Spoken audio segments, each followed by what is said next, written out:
मौजूदा दिनों में आपने देखा होगा कि पाकिस्तान में पूरी दुनिया में गोल्ड महंगा हो गया है। सब लोग ये सोच रहे हैं कि गोल्ड महंगा हो गया, गोल्ड महंगा हो गया। क्या करते हैं, घर से छुपा हुआ गोल्ड लेके आते हैं, मार्केट में बेचना चाहते हैं, बेच के ज्यादा पैसे कमा रहे हैं। ज्यादा पैसे लेके आ रहे हो, ये पैसा क्या है? ये रद्दी के कागज हैं।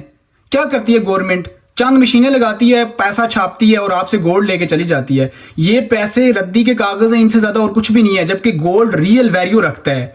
कैसे रियल वैल्यू रखता है गोल्ड, और ये पैसे रद्दी के कागज हैं? इसकी मैं एग्जांपल देता हूं आपको। दुनिया में जब भी कोई अनसर्टिनिटी एक्सपेक्टेड होती है, अनसर्टिनिटी लाइक कोई वार होती है, कोई क्लैश होती है, कोई इकोनॉमी क्रैश होने के चांसेस होते हैं, या कोई इस तरह की बैड न्यूज आ रही होती है कि जिससे लगता है कि वर्ल्ड इकोनॉमी कम हो सकती है, तो बड़े बड़े सरमायादार और गवर्नमेंट्स क्या करती हैं कि सोने के रिजर्व्स को सेव करती हैं, डिपॉजिट बढ़ाती हैं, मार्केट से सोना उठाती हैं और अपने जहायर बढ़ाती हैं। क्योंकि उनको पता है कि पैसा तो कुछ भी नहीं है, रद्दी के कागज है, चाहे वो डॉलर है, पाउंड है, कुछ भी है। आने वाले वक्त में अगर दुनिया में जंग लग जाती है, कोई क्रैश हो जाती है, किसी एक मुल्क की इकोनॉमी क्रैश कर जाती है, तो डॉलर वगैरह कुछ भी नहीं होगा।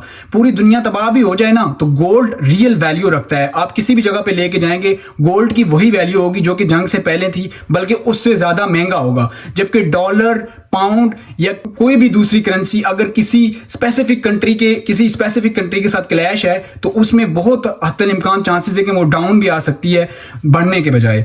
अब होता ये है कि जो सियाने लोग हैं, जो सरमायादार हैं, उनको पता है कि ये पैसा जो है ये तो रद्दी के कागज हैं, लेकिन आम आदमी को ये बात नहीं पता। आम आदमी क्या करता है, वो सारा जो अंदर से सोना जो है वो स्टॉक करके रखा होता है, कुछ भी 2-4 तोले कुछ भी, वो मार्केट में ले आता है, मार्केट में ले आके सेल करता है कि भाई मुझे ज्यादा पैसे मिल रहे हैं। लेकिन पैसा क्या है? पैसा वही, मैं जैसे आपको पहले बता चुका हूं कि पैसा रद्दी है, कागज है, उसकी कोई वैल्यू नहीं है आने वाले दिनों में। अगर आपको 10 के बजाय 15 गवर्नमेंट दे रही है, तो उसने सिर्फ वो नोट छापने हैं और आपसे वो पूरे भी कर लेगा। जो 60 रुपए की चीनी है, वो आपको 80 रुपए की करके अगले महीने ही वो आपसे डबल पैसे भी वसूल कर लेगा।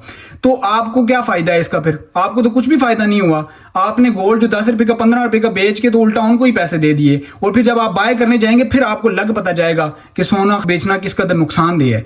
तो 3 चीजें हैं जिसके अलावा कभी सोना मत बेचें। नंबर 1, अगर कोई बहुत ज्यादा इमरजेंसी पड़ गई, अल्लाह ना करे कि गोल्ड बेचने के अलावा आपके पास ऑप्शन नहीं है, मत बेचें, नंबर 1। नंबर 2, अगर आप कोई एसेट खरीदना चाहते हैं, कोई कारोबार बनाना चाहते हैं, उस सूरत में ठीक है, गोल्ड को बेचें और इक्विवेलेंट वैल्यू रखने वाले एसेट को डेवलप करें, दैट्स गुड।